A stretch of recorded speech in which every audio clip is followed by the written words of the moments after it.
Здравствуйте! Мы сегодня с вами продолжаем изучать новые темы. Мы прошли сразу несколько новых тем, поэтому на этом уроке мы немножко с вами будем моделить и готовиться к закреплению пройденных тем, а также добавим новые вещи, которые мы еще с вами не знаем.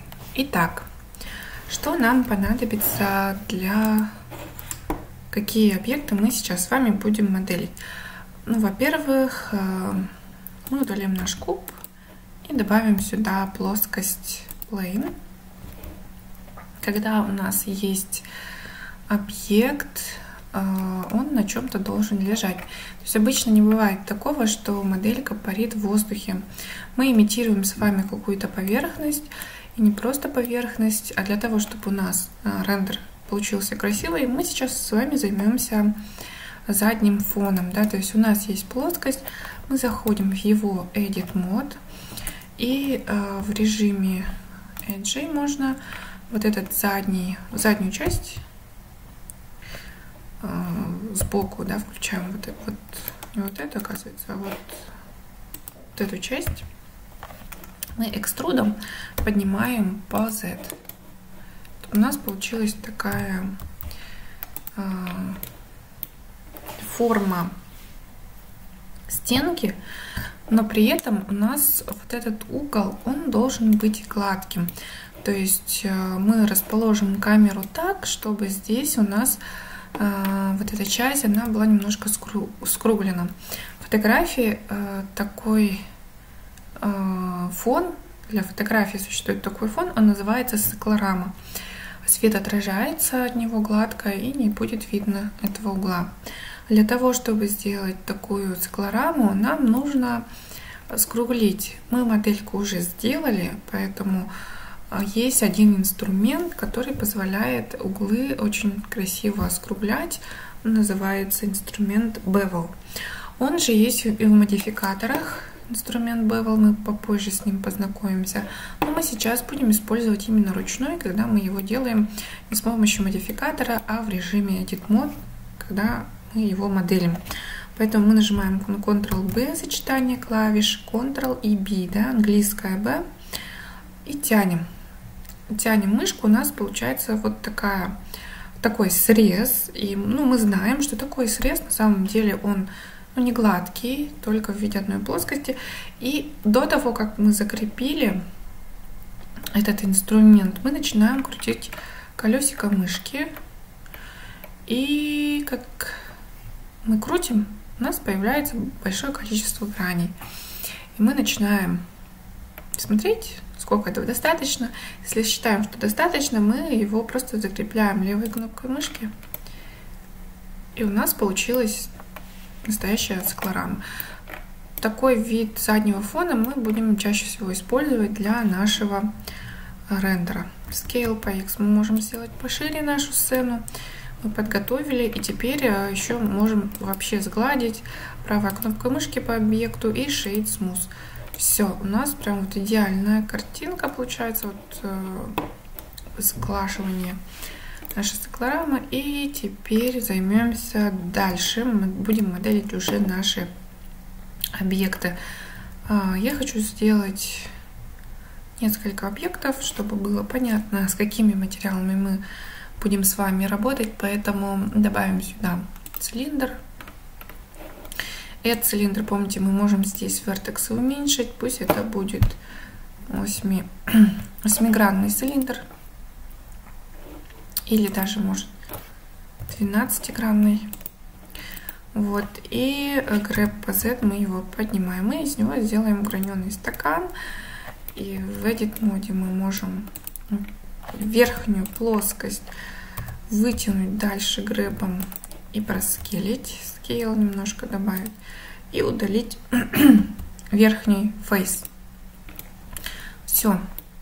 Настоящий стаканчик получился, но с одним условием, что на нем нету сейчас, на самом деле, толщины. Она абсолютно не имеет толщины. Мы добавим сюда толщину через Solidify.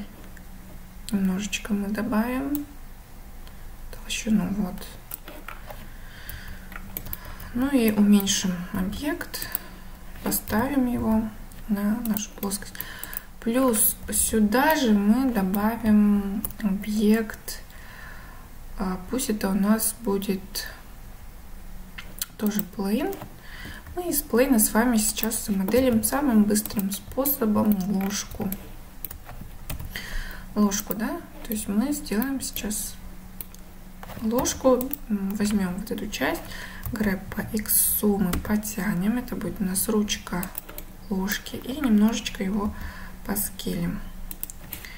Далее можем смотреть вид сверху и моделим extrude по X, scale, да, ой, немножечко расширяем, и экструдом еще раз тянем, и экструд еще скелем.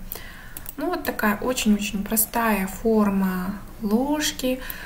Мы его сейчас сделаем прям как настоящую, благодаря нашим модификаторам, да, то есть, хотя она выглядит абсолютно плоской, мы сейчас ему немножко придадим форму. Здесь грэб по Z поднимем,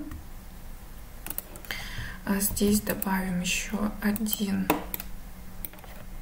разрез и грэбом немножечко потянем вот так, чтобы по Z, чтобы у нас была некая форма ложки, да, она загнулась, и немножечко еще один разрез, и здесь уже грэб по Z сделаем объем для ложки. А также, конечно, если вы хотите, вы можете еще больше добавить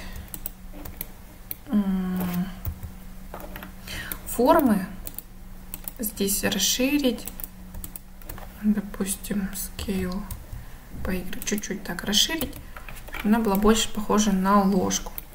Теперь мы, благодаря модификаторам, которые мы проходили, добавим сюда толщину и, естественно, добавим еще Subdivision Surface. Subdivision Surface, смотрим Viewport 2. Мы видим, что ложечка у нас на самом деле уже стала похожа на ложку. Мы можем даже сделать Shade Smooth, чтобы он был более... Еще немножко можем добавить толщины. И форму просто начинаем подправлять.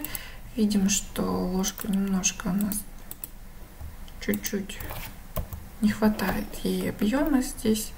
Scale по Y еще расширяем.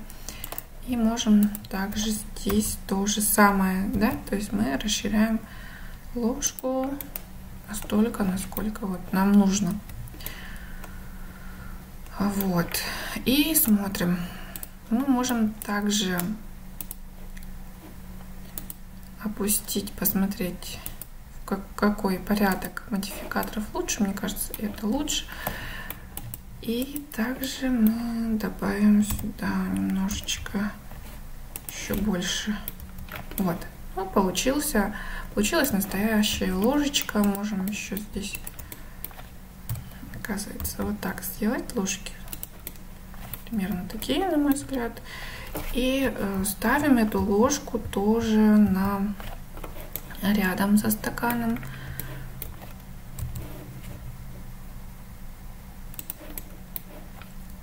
И rotate по Z. Ну и размер, конечно, надо отрегулировать, чтобы он не был слишком большим. И у нас получилось два объекта: ложка и стакан. Пока на этом закончим. На следующем уроке мы продолжим. Сделаем еще одну модельку и добавим сюда, уже будем работать с материалами. До новых встреч. Спасибо за внимание.